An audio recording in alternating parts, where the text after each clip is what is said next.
আজকের ইফতারের টেবিলের রেসিপি খুব স্বাস্থ্যকর আর ভাজা পোড়া ছাড়া খুব মজাদার স্বাদের দই ঘুগনি।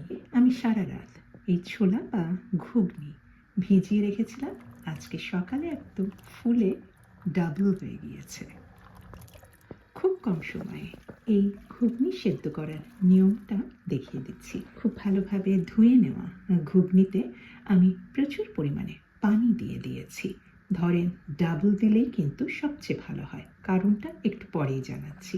লবণ দিয়েছি 2 চা চামচ পরিমাণ। এখানে ঘুগনির পরিমাণ প্রায় 500 গ্রামের মতো।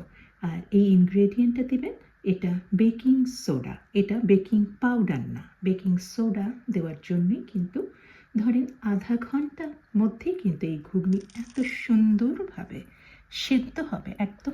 একদমই কিন্তু কানা কোনা একটুও ভাঙবে না, একদম গোটা গোটা থাকবে। কিন্তু একটু হাতে নিয়ে একটু চেপলেই কিন্তু দেখবেন যে একেবারে নরম হয়ে গিয়েছে। আর সেদ্ধর সময় আমি 3-4টার মতো তেজপাতা দিয়ে সেদ্ধ করে নিচ্ছি।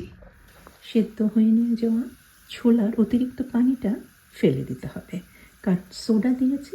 হতে পারে অনেক সময় সোডার গন্ধটা যাতে না থাকে, এই কারণে পানিটা সম্পূর্ণ ফেলে দিবেন। আর এই কারণেই কিন্তু ছোলা সেদ্ধ করার জন্য নর্মালি যে পরিমাণ পানি লাগে তার ডাবল পানি দিয়ে এই বেকিং সোডা যখন ব্যবহার করবেন তখন ছোলা সেদ্ধ করতে হবে। সামান্য কিছুটা আমি সরষের তেল দিয়েছি, আর দিলাম আধা চামচ থেকে 1 চা চামচের মতো গ্রেট করা রসুন কুচি, আর 3-4টার মতো শুকনো লাল মরিচ। মিডিয়াম থেকে একটু লো হিটে রেখে সময় নিয়ে ভাজছি। এতে শুকনো লাল মরিচের আর এই রসুনের সুগন্ধটা কিন্তু কিছুক্ষণের মধ্যেই একদম আপনি বুঝতে পারবেন। আর সেই সময়ে আমি কিছুটা দিয়ে দিলাম সিজনিং যে মশলাগুলি আছে সেটা। এটা দেওয়ার ফলে স্বাদ আরও বেড়ে যাবে। আর দিয়েছি 1 চা চামচের মতোই হলুদ গুঁড়া আর 1 চা চামচের মতোই জিরা গুঁড়া। সামান্য কিছুটা পানি দিয়ে মশলাটা ভুনে নিলাম যাতে কাঁচা ভাবটা না থাকে। তারপরে পানিটা শুকিয়ে তেলটা ছেড়ে দিলে সমস্ত বুটগুলি দিয়ে দিয়েছি। আর আমি কিছুটা দিয়েছি চিলি ফ্লেক্স, দেখতেও সুন্দর লাগবে। আর এখন এই পর্যায়ে সামান্য কিছুটা পানি দিলাম যাতে বুটগুলির ভেতরে এই মশলাগুলি খুব ভালোভাবে মিশে যায়। আর এই বুটের যে পানিটুকু দিয়েছি সেটা কিন্তু সম্পূর্ণ শুকিয়ে নিতে হবে। অন্য একটা বাটিতে দইয়ের প্রিপারেশনটা তৈরি করে নিচ্ছি।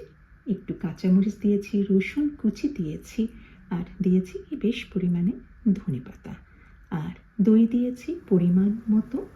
এখন খুব ভালোভাবে আমি ব্লেন্ডারে ব্লেন্ড করে নিয়েছি। আর এখন সিজনিংয়ের জন্য সামান্য পরিমাণে দিয়েছি মধু। আপনারা আধা চা চামচের মতো চিনি দিতে পারেন। আর দিয়েছি ব্ল্যাক সল্ট, স্বাদ অনুযায়ী দিবেন। কিছুটা দিয়েছি সাদা গোলমরিচের গুঁড়া, আর দিয়েছি কিছুটা সরষের তেল। তৈরি হয়ে গেল দইয়ের মিশ্রণটা।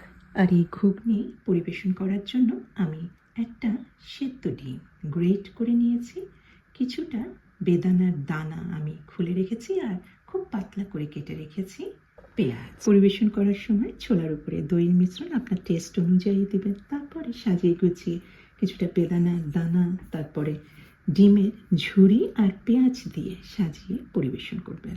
এটা আপনি ছোলাটা গরম হিসেবেও সার্ভ করতে পারেন, অথবা একদম নর্মাল টেম্পারেচার বা ঠান্ডা হিসেবেও কিন্তু খেতে দারুণ লাগে। তার টেবিলে এই নতুন স্বাদের খুবই মজাদার দই ঘুগনি পরিবেশন করুন, সবাই পছন্দ করবে।